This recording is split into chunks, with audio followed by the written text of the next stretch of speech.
வாங்க ரத்னாமா கிச்சன் வீடியோக்குள்ளே உங்கள் அனைவரையும் வரவேற்கிறேன். கொள்ளு சட்னி எப்படி வைக்கிறேங்கிறத பார்க்கலாம். வாங்க வீடியோக்குள்ளே போகலாம். வேக வச்சுட்டேன். வேக வச்சு ஒரு தக்காளி போட்டு 2-3 பூண்டும் போட்டு வேக வச்சு வச்சுருக்கேன். இப்போ அதுக்கு வந்து என்னென்ன பொருள் தேவைங்கிறத பார்க்கலாம். கொஞ்சம் கடலைப்பருப்பு, கொஞ்சம் உளுந்தம்பருப்பு,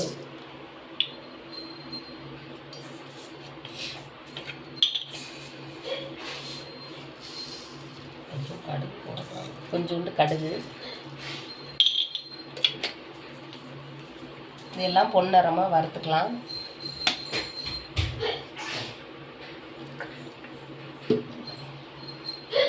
அரை மூடி தேங்காய் போடணுங்க. நான் எல்லாருக்கும் நிறைய வேணுங்கிறனால ஒரு மூடி வச்சுருக்கேங்க. இந்த ஒரு மூடி தேங்காயும் ஒரு சுட்டிகை புளியும் போடணும். ஒரு உருண்டை புளி. இந்த புளியும் இதில் போட்டுடலாம். தேங்காய் வந்து அரைக்கும் போது இதில் போடணும். கொஞ்சம் பெருங்காயத்தூள். இது எல்லாமே பொன்னிறமாக வறுத்துக்கலாங்க. நல்லா வறுபட்டுருச்சுங்க. தேங்காயும் போட்டேன்.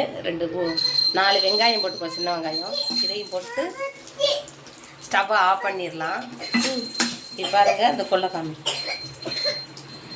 இந்த கொள்ளையும் கொள்ளோட இதையும் போட்டு காரில் அரைச்சிடலாம். அரைச்சிட்டு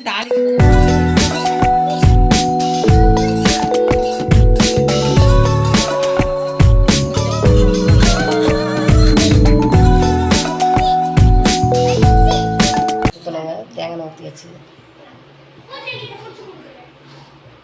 இட்லி, தோசை, சாப்பாடு எல்லாத்துக்கும் போட்டு சாப்பிட்டுக்கோங்க.